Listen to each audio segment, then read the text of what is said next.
இல்லை, இது நம்ம உண்மையிலேயே விஜய் அவர்களை நம்ம மனதார விஜய் ஒரு பெரிய கும்பிட போகணும். ஒரு சிறையில் இருக்கிறவன் நீதிமன்ற காவலில் இருக்கு, நீதிமன்ற பொறுப்பில் இருக்கான். நீதிமன்றம் கோர்ட்டில் என்ன வச்சுக்க முடியாது ஜட்ஜு கூடிய அப்படின்றதுக்காக ஒரு இடத்துக்கு அமைச்சு கொஞ்சம் பார்த்துக்கோ, இப்போ என் கண்ட்ரோலில் இருக்கிற ஆளு அப்படின்றது தான் நீதிமன்ற கஷ்டம். 6 மணி ஷிஃப்ட்டுக்கு பிள்ளைங்க 4 மணிக்கு 3:30 மணிக்கு கிளம்பி ரோட்டில் நிற்குது, அந்த கம்பெனி வண்டி வரும். அந்த மாதிரி இவனை எங்கேயோ வேலூருக்கு வேலைக்கு கிட்டு போகிற மாதிரி விடியகாலில் கூட்டு போகிறாங்களாம்.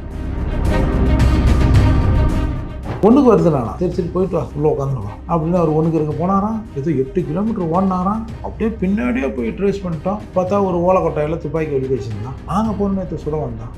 எங்குள்ளேயும் நீ சுடுறியா அப்படின்னு பொட்டுன்னு சுட்டோம். பயங்கர டார்ச்சர் கொடுக்குறா சார். முன்னாடி போய் ஒரு குண்டாசை போட்டு விடுங்க, உனக்கு ஒரு காப்பி அவனுக்கு ஒரு காப்பின்ற மாதிரி ஒரு குண்டாசை போட்டு விடுங்க. ஏன்னா ஒன்றும் பெருசாக நமக்கும் போலீஸுக்கும் ஒன்றும் பெரிய மோட்டிவ் இல்லை. தரவா ஃபஸ்ட்டு தூக்கிட்டு கடாசாங்க. பேரே இல்லை, இவரை பற்றி அதில் ஒன்றுமே இல்லை. இவரை கொண்டாந்து இதில் சேர்க்குறீங்க, ரிஜெக்டரா, இந்த கேஸே ரிஜெக்டரான்ட்டான்.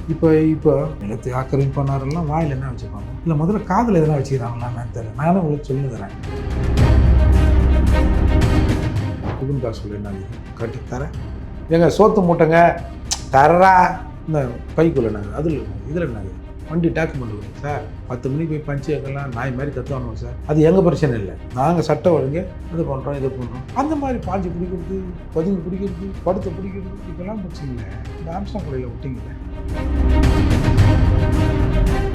இது ஆம்சாங் மீது இருக்கிற ஒரு இமேஜை உடைப்பதற்கு பல வேலைகளை திமுக அரசு செய்யும்.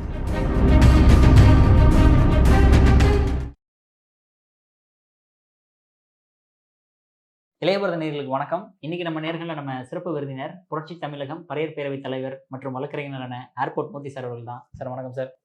நேற்று ஆம்ஸ்ட்ராங் கொலை வழக்கை சிபிஐக்கு மாற்றிருக்காங்க. உங்களை போன்றவர்களாகட்டும் மற்றவர்களாகட்டும் நிறைய பேர் ப்ரெஷர் பண்ணி இப்போ உச்சநீதிமன்றத்திலிருந்து அந்த திமுக போட்ட கேஸு, அதாவது சிபிஐ போகக்கூடாதுன்னு போட்ட கேஸை வாபஸ் வாங்கியிருக்காங்க. ஸோ அது அடுத்த நடவடிக்கை என்ன நடக்க வாய்ப்புகள் உண்டு? இல்லை, இது நம்ம உண்மையிலேயே விஜய் அவர்களை நம்ம மனதார விஜய் ஒரு பெரிய கும்பிட போகணும். உண்மையிலே இது வேறு யாராக இருந்திருந்தாலும் இது நடப்பதற்கான வாய்ப்பு இல்லை. விஜய் அவர்கள் நிச்சயமாக நான் நினச்சேன், ஏன்னா இதில் ஒன்றும் பெருசாக இவங்க மெனக்கிட வேண்டியதில்லை. போட்ட பெட்டிஷனை நான் விட்ரா பண்ணிக்கிறனால அது ஆட்டோமேட்டிக்காக சிபிஐக்கு போயிடும். இதில் பொலிட்டிக்கலாகவும் இவங்களுக்கு ஒரு பலன் வரும். ஓவரால் தமிழகத்தில் ஆம்சாங் படுகொலையை பொறுத்த வரைக்கும் நான் ஆரம்பத்துலேருந்தே கத்தினுக்கிறேன். ஆம்சாங் படுகொலையை பொறுத்த வரைக்கும் இது ஒரு பொலிட்டிக்கல் மர்டர் அப்படிங்கிறத எந்த சந்தேகமும் இல்லை. நீதிமன்றம் நம்ம வேல்முருகன் அவர்கள் தீர்ப்பும் அதை தான் சொல்லுது. இதில் பொலிட்டிக்கல் காரணம் இருக்குது அப்படின்னு சொல்லியிருக்கிறாங்க. இதில் என்னென்னா, வெரி ஃபர்ஸ்ட் டே மாயாவதி அவர்கள் சொன்னாங்க, இது திமுகவின் கை இதில் இல்லைன்னா நீங்கள் சிபிஐ விசாரணைக்கு உத்தரவிடுங்க அப்படின்னு சொன்ன உடனே மிரண்டாங்க. ஏன்னா இந்த அம்மா இப்போ டக்குன்னு திமுகவின் கை இதில் இருக்குது. திமுகவின் கைனா திமுகவின் கை மட்டுமா, அல்ல கை கூட இருக்கிற அல்ல கைங்களும் தான். அப்போ எல்லாம் மிரண்டான். நான் கூட அப்போ சொன்னேன், இது அண்ணன் ஆம்சாங் அவர்கள் இறப்பில் பல கொம்பேரி மூக்கன் பாம்புகள் வந்ததுன்னு சொன்னேன். கொம்பேரி மூக்கன் என்ன தெரியுமா, அது ஒரு கதை. அது எப்படின்னா, அந்த பாம்பு கொத்திடுமா, கொத்திட்டு வீடு வரைக்கும் அவன் செத்துறானா இல்லையான்னு பார்க்குமா. அதுக்கு என்ன பண்ணுவாங்களாம், வீட்லேருந்து எதாவது பாடக்கடை கட்டி எடுத்து போகிற மாதிரி எடுத்து போய் சுடுகாட்டில் வச்சு புகை போடுவாங்களாம். அந்த புகை பார்த்தோடனே அது போயிடுமா. அந்த மாதிரி பல பேர் அந்த இறப்பில் அன்றைக்கி இருந்தாங்க. அப்போது நான் வெரி ஃபஸ்ட் டே என்கிட்ட ஒரு பெட்டிஷன் கிடைச்சிது. நான் இது ஆம்ஸ்ட்ராங் அவர்களின் 15வது இறப்புலையும் இதை சொல்லியிருப்பேன். தொடர்ந்து நான் இதை ஒரு 50 தடவை சொல்லியிருப்பேன். இது ஒன்றும் செவடங்காதில் ஊதின சங்கம் மாதிரி தான். ஆம்ஸ்ட்ராங் அவர்கள் முதலாண்டு நினைவில் கூட இதை நான் சொல்லியிருப்பேன். இதில் என்னென்னா, ஒருத்தர் ஒரு பெட்டிஷனை போடுறாரு, ஒரு அட்வொகேட். அதாவது அவர் அதில் சில காரணங்களை வைக்கிறார். அதாவது கொலை நடந்த நாள் அந்த என்ன பண்ணுறாங்க, ஒரு 11:30 மணிக்கு அந்த கொலை நடந்த 11:30க்கு அந்த கொலை நடந்த அந்த சரௌண்டிங் சுற்றி இருக்கிற 4 போலீஸ் ஸ்டேஷனில் 3 போலீஸ் ஸ்டேஷனில் அங்கே இருக்கிற காவலர்கள்லாம் வேறு ஒரு பணிக்கு அசைன்மெண்ட் பண்ணப்படுகிறார்கள். ஒரு 11:30 வாக்கில் நீ அங்கே போ, இங்கே போங்க, இதை பஸ்ஸில் கரெக்டாக பண்ணுறோம், அது அங்கே போயினாலும் இங்கே போகலன்னு சொல்லிட்டு போலீஸ் ஸ்டேஷனை எம்டி ஆக்கி அவங்கள வந்து வேறு ஏதோ ஒன்றுக்கு என்கேஜ் பண்ணுறாங்கன்ற மாதிரி அந்த பெட்டிஷனை சொல்லுது. K1 Sembiyam police station, C4 government hospital, Peravallur police station, இவங்கெல்லாம் police station insisting them go to various places, அதாவது எக்ஸப்ட் அந்த ப்ரூட்டல் மர்டர் நடந்த இடத்தை தவிர மற்ற இடங்களுக்கு பணியமர்த்தப்பட்டார்கள் அப்படின்னு அதை வந்து நம்ம விசாரிக்கணும் அப்படின்னு சொல்லுது. அப்புறம் அங்கே வந்து அந்த ப்ரைவேட்டு அந்த அரசு கேமராக்கள் எதுவும் பெருசாக வேலை செய்யலை, அந்த வீடுகள் பக்கத்தில் இருந்த கேமராக்களில் ப்ரிசர்வ் பண்ணி வைக்கணும் அப்படின்னு சொல்கிறாங்க. அப்புறம் அதே மாதிரி இந்த இந்த 3 போலீஸ் ஸ்டேஷன் இல்லை, Sembiyam government hospital, Peravallur police station, இந்த 3 ஸ்டேஷன்லையும் அன்றைக்கு ஸ்டேஷனுக்குள்ளே என்னென்ன பேசிக்கினாங்க போலீஸ்காரங்க அப்படின்ற அந்த சிசிடிவி ஃபுட்டேஜை வந்து ஆடியோவோட செக்யூர் பண்ணி வைக்கணும் அப்படின்றாங்க. அப்புறம் இந்த ஒரு 8 பேர் முதல்ல செக்யூர் பண்ணதாக சொன்னாங்க. அதாவது செக்யூரு, அரெஸ்ட்டு அப்படி மாற்றி மாற்றிலாம் பேசுனாங்க இல்லையா. அப்போது அந்த பெட்டிஷனில் என்ன சொல்கிறாங்கன்னா, இந்த சரண்டரான 8 பேர் இல்லை செக்யூர் பண்ண 8 பேர் ஏதோ ஒரு ஸ்டேஷனுக்குள்ளே உள்ளே போயிருப்பாங்கல்ல, திபுன்னு 8 பேரும் போகும்போது அவங்க போய் ஏதாவது அங்கே பேசியிருப்பாங்க. ஐயா ஏட்டையா இந்த மாதிரி அண்ணன் அவர் ஆம்ஸ்டாங்க நாங்கள் தாங்க பண்ணோம் அப்படின்னு ஏதாவது சொல்லி போயிருப்பாங்கல்ல.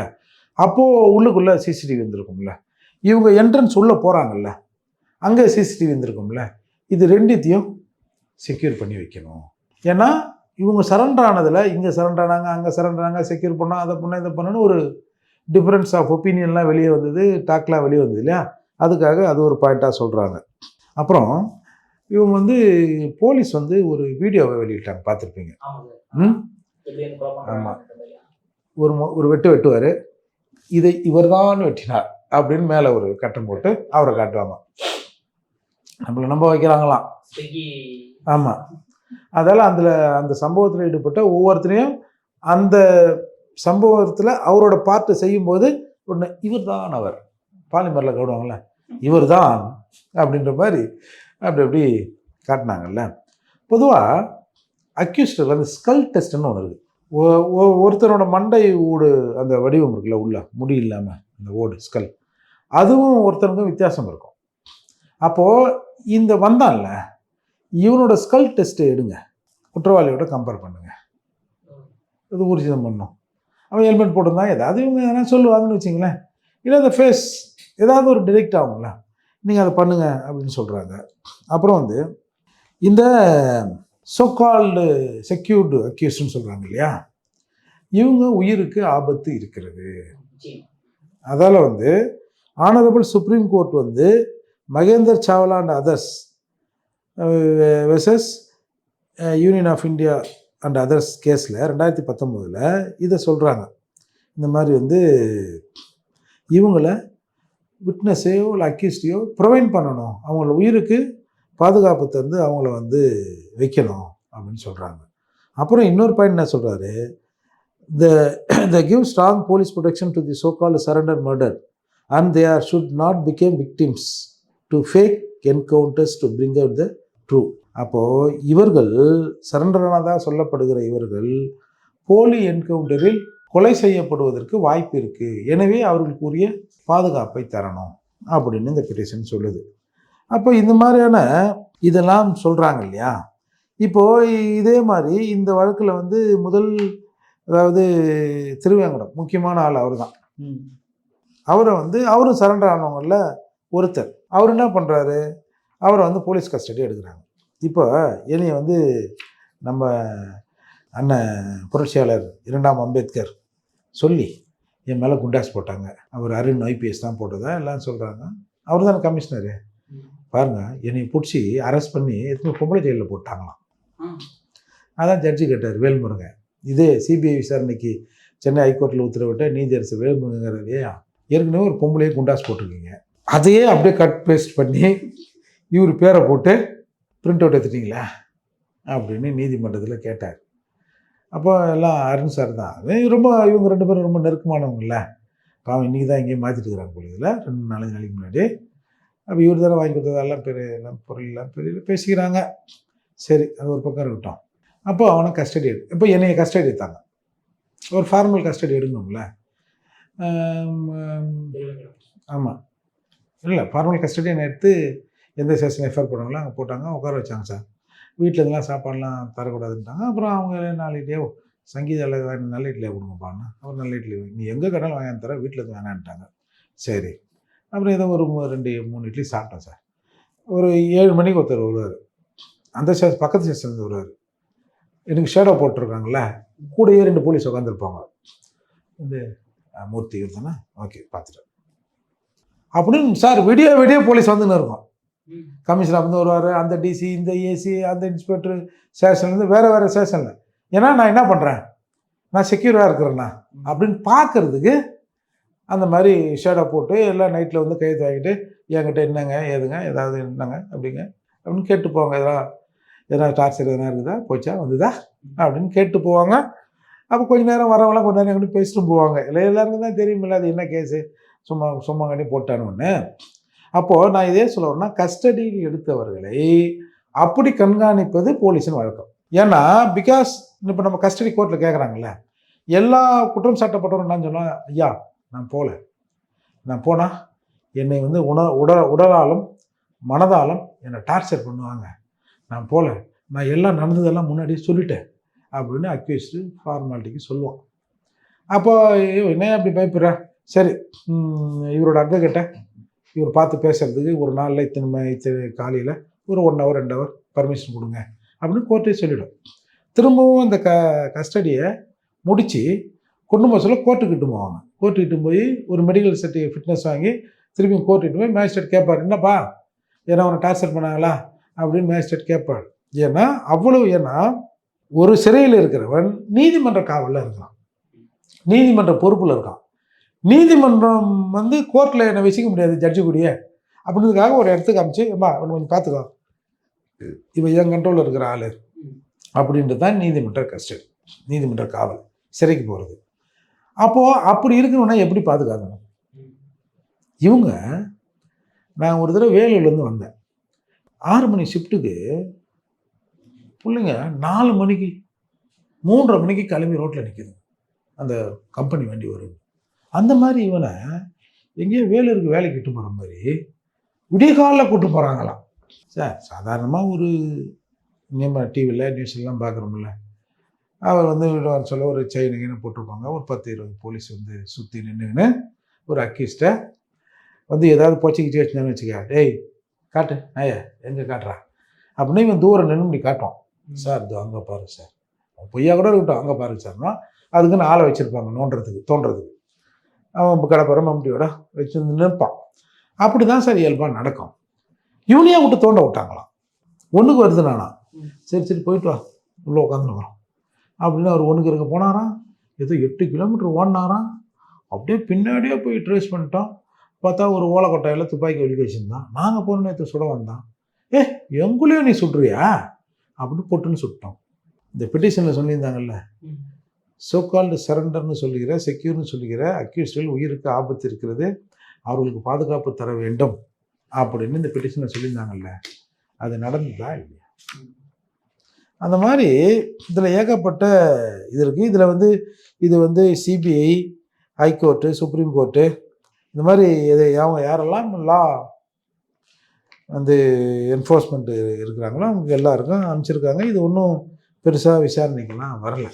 இப்போ சிபிஐக்கு வந்தால் ஏம்பா இந்த மாதிரி ஏற்கனவே கொடுத்துருக்கோம், இதெல்லாம் கொஞ்சம் பாருங்கள் சாமி அப்படின்னு சொல்ல வேண்டியது நம்ம கடமை. இப்போது இந்த வழக்கு நீதிமன்றத்துக்கு வருது. அப்போ என்ன பண்ணுறாங்க, 5ஆம் தேதி மேட்டர் நடக்குதா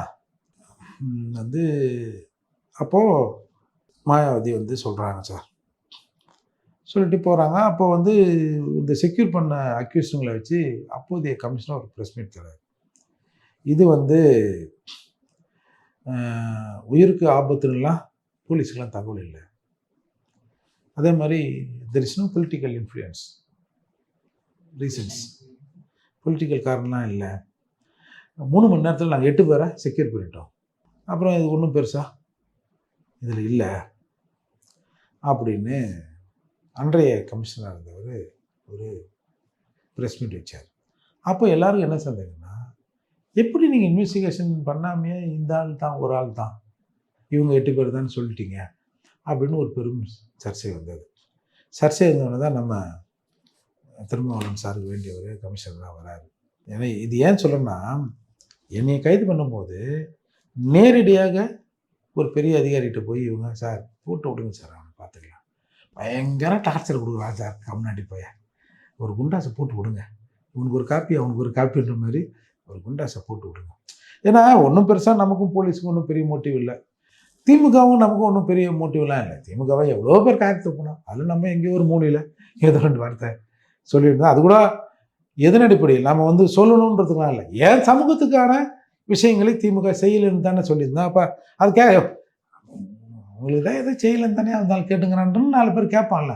அப்போ ஒன்றும் பெரிய எனக்கு ஒன்றும் டார்ச்சர்லாம் இல்லை, இவங்களால தான் வச்சுங்களேன். அப்போ இவங்க போய் ஒரு 30 பேர் கொண்ட வழக்கறிஞர் குழு போய் ஐயா கமிஷனர் ஐயா, எங்கள் 30 பேர் வயிற்றுல கொட்டியிருக்காங்கன்னா பார்த்துங்க ஐயா, எங்கள் 30 பேர் பின்னாடி 30 கோடி மக்கள் இருக்கிறாங்க, 30 கோடி மக்களின் வயிற்றுல கொட்டினவன் அவன், அதால் அவனை கொஞ்சம் பிடிச்சி உள்ள ஒரு குண்டாசில் போடுங்க சாமி அப்படின்னு எதோ கெஞ்சி கூத்தாடி என் மேலே ஒரு பொய்யா. உடனே இவனுங்களை ஒரு நில ஆக்கிரமிப்பு பண்ணார் தெரியுமா, இந்த ஒரு சோமாரி ஒருத்தங்கிறானா இந்த முக்தார், அவர் உட்காந்து நில ஆக்கிரமிப்பு பண்ணார். சரி, அந்த நில ஆக்கிரமிப்பை தடுப்பதற்காக விடுதலை சிறுத்தைகள் போனார்கள். டேய் அப்படி இப்படி மாற்றி சொல்லு, இது ஆக்கிரமிப்பு இவங்க போனாங்க, அதை தடுக்க இவன் வந்தான்னா கூட 4 பேர் நம்புவான். எவனோ ஒருத்தர் ஆக்கிரமிப்பு பண்ண போனான்னா மக்களுக்காக அந்த நிலத்தை காப்பாற்ற இவங்க போனாங்க. அடங்க சோமாரி, அதான் இன்னைக்கு வந்து இருக்கிறாரு உள்ள. அப்புறம் அந்த கேஸையே என்ன ரிமாண்டு கூட்டு போகிறாங்க. அந்த மேஜிஸ்ட்ரேட் வந்து பார்த்தாங்க, ஏப்பா எதுக்குப்பா இவர் கூட்டாதீங்க, ஏங்க இந்த மாதிரி இவர் யார் தெரியுமாங்க, இவர் ஒரு நிலத்தை ஆக்கிரமிக்க ஒரு இடத்த ஒரு கடையை, அது ஆக்சுவலி கடையை ஆக்கிரமிப்பு முயற்சி பண்ணார், அதில் ஒருத்தரை வந்து நாங்கள் வந்து அரெஸ்ட் பண்ணோம், அவரோட கன்ஸ்ட்ரக்ஷன் ஸ்டேட்மெண்ட்டில் இவர் இருக்கார். சரி இதை கூட அந்த ஸ்டேட்மெண்ட்டை அப்படின்னு மேஜிஸ்ட்ரேட் கேட்குறாங்க. சும்மா இப்படி கையிலே வச்சுன்னுக்கிறாரு அந்த இன்ஸ்பெக்டர். இப்படி தடவுறாரு. அந்த அம்மா தெரிஞ்சுக்கினாங்க, ஆஹா ஐயா தடவுறாருன்னு. அந்த அம்மா கிட்ட ஒரு கேஸ் கட்டுருக்குங்களா, கேஸ் கட்டு அதுலேருந்து எடுத்து ஒரு 10 நிமிஷம் ஒரு லைனாக படித்தாங்க. தரவா படிச்சுட்டு தூக்கி இப்படி கடாசினாங்க. ஐயோ பேரே இல்லை, இவரை பற்றி அதில் ஒன்றுமே இல்லை, இவரை கொண்டாந்து இதில் சேர்க்குறீங்க, ரிஜெக்டரா, இந்த கேஸே ரிஜெக்டரான்ட்டாங்க. இப்போ நிலத்தை ஆக்கிரமிப்பு பண்ணாரெல்லாம் வாயில் என்ன வச்சுப்பாங்க, இல்லை முதல்ல காதில் எதனா வச்சுக்கிறாங்களா என்னன்னு தெரில, நானும் உங்களுக்கு சொல்லுங்கிறேன். அப்போ வாயில் வச்சுருந்தானே இப்போ காதில் வச்சுக்கிறாங்களா என்னன்னு தெரில. அப்போது இவ்வளவு வந்து இன்ஃப்ளூயன்ஸ் பண்ணி போனாங்கல்ல, அந்த அரண் வந்த பிறகு தான் திருவேங்கட என்கவுண்டர் நடக்குது. அதே மாதிரி சிசிங்கராஜான்னு ஒருத்தர், அவரையும் போட்டுறாங்க. அந்த வீடியோலாம் வந்தது நீங்கள் பார்த்துருப்பீங்க. ஏதோ ஒரு ஹோட்டலில் இங்கே ஒரு இடத்துல பேக் மாட்டி நிற்கிறாரு. இப்போ இவங்க மப்டி போலீஸ் போய் பிடிக்கிறாங்க ஆந்திரா. அப்புறம் பார்த்தா இவர் அங்கே இருந்தார், இங்கே இருந்தார், அந்த கடையில் இட்லி வாங்கினார், இந்த கடையில் தோசை வாங்கினார், இந்த கடையில் பீடி சிகரெட் வாங்கினாருன்னு ஏதோ சொன்னாங்கன்னு வச்சுங்க. அப்போது ஏகப்பட்ட முரண்கள் இதில் இருக்குது. இதில் என்ன பண்ணுறாங்க, நாகேந்திரன் அவர் சிறையில் இருக்கார், ஒரு 27 வருஷமாக ஜெயிலில் இருக்கார். அவரை பிடிச்சி எப்பா நீ தான்டா ஏ1 அப்படின்னு அவரையும் போட்டாங்க. அவர் நீதிமன்றத்திலே சொல்கிறார், ஐயோ நான் 27 வருஷமாக ஜெயிலில் இருக்கிறேன், என்ன அப்படி போடுறீங்கன்னு. அப்புறம் அவங்க பையனை சம்பவ செந்தில் ஒரு 27-30 பேர் இதில் வந்து அக்யூஸ்டாக மாறுறாங்க.